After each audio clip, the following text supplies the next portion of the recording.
A paz do Senhor. Hoje eu quero meditar um pouquinho com você no seguinte tema, em algo que vai fortalecer e aumentar a sua fé. E o tema de hoje é o Deus dos impossíveis.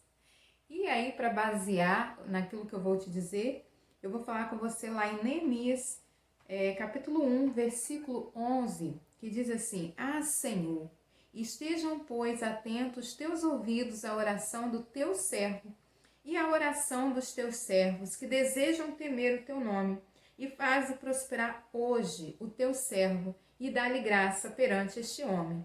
Então era eu copeiro do rei. Qual era a situação aqui? Neemias, ele era ali um escravo, ele era um copeiro do rei da Pérsia, né? Ele estava na Babilônia, mas agora quem tinha tomado o poder era a Pérsia. E ele era um dos exilados de Judá, porque Deus havia avisado a eles que, como eles estavam pecando e não estavam se arrependendo dos seus pecados, né, ele iria executar o juízo. E qual seria o juízo? Levar o povo cativo para a Babilônia através de Nabucodonosor. Só que depois de 70 anos de cativeiro, eles seriam libertos. E tudo aquilo que Deus fala, ele cumpre. Tudo aquilo que Deus te prometeu, ele vai cumprir.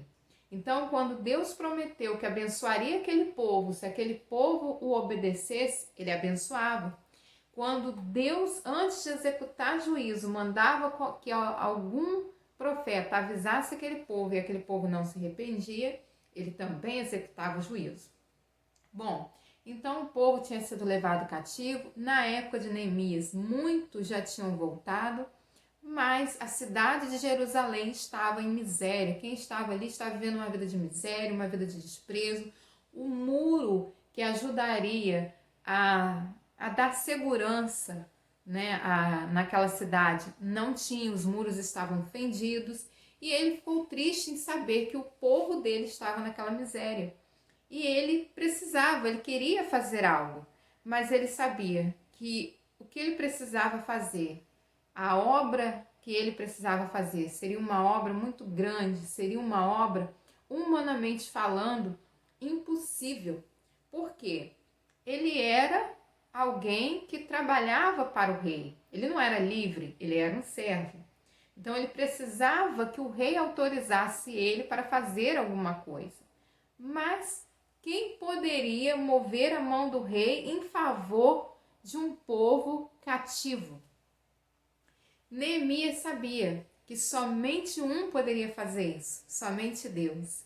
E Neemias, ele era um homem que, se você for ler todo o capítulo 1, você vai ver que a oração dele foi toda focada na palavra de Deus. Ele era um homem que conhecia profundamente a palavra de Deus. E com certeza Neemias também conhecia Provérbios 21, versículo 1, que diz assim: Como ribeiros de águas, assim é o coração do rei na mão do Senhor. A tudo quanto quer o inclina. Ele sabia que só Deus poderia mover a mão do rei em favor dele, daquele povo, que aliás era o povo de Deus. Então, Neemias começa a jejuar e a orar alguns dias na presença do Senhor, até que, em um determinado dia, no capítulo 2, você vai ver que Neemias aparece triste diante do rei. E aí, quando ele aparece triste diante do rei, e o detalhe, tá? Aqui já começa o primeiro milagre. Ninguém podia se apresentar triste diante do rei. Era uma regra, era proibido apresentar-se triste perante o rei. Mas esse homem se apresentou, ele que era um servo, ele que era um trabalhador do rei, se apresentou triste diante do rei, mesmo sabendo que não podia.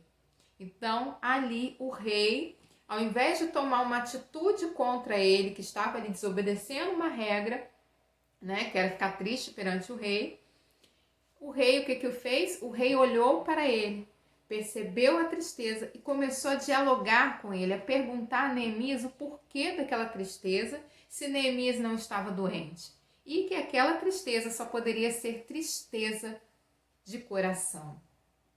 Deus moveu a mão daquele homem em favor de Neemias. Deus fez com que o rei olhasse para Neemias, percebesse a tristeza de Neemias e fizesse algo a favor de Neemias. E quando ele começa a falar com Neemias, ele fala: o que me pedes agora, irmão? Como que pode um rei se importar com um servo e querer saber o que o servo precisava? Um rei. Por quê que isso aconteceu? Porque a palavra de Deus diz, aqui você pode ler depois em Neemias 2, Neemias disse: a boa mão de Deus era sobre mim.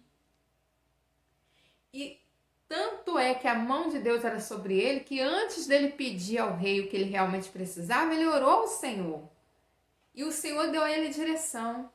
E Neemias pediu ao rei que ele pudesse se ausentar, que ele pudesse ir à cidade dos pais dele, levantar os muros.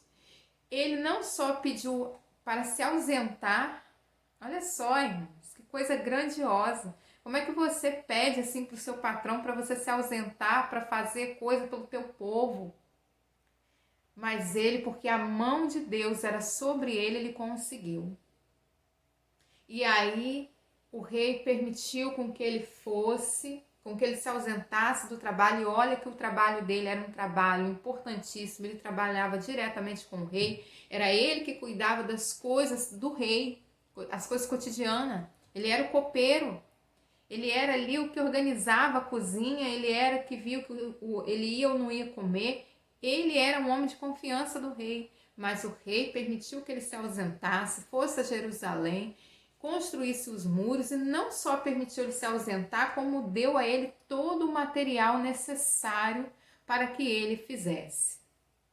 E você vai ver que Deus é o Deus do impossível, que ele começou a mover a mão do rei, e não só moveu a mão do rei, como também fez com que o muro que estava destruído, o muro de uma cidade, fosse reconstruído em 52 dias, apesar de todos os ataques, de todas as investidas que eles tiveram contra esse muro.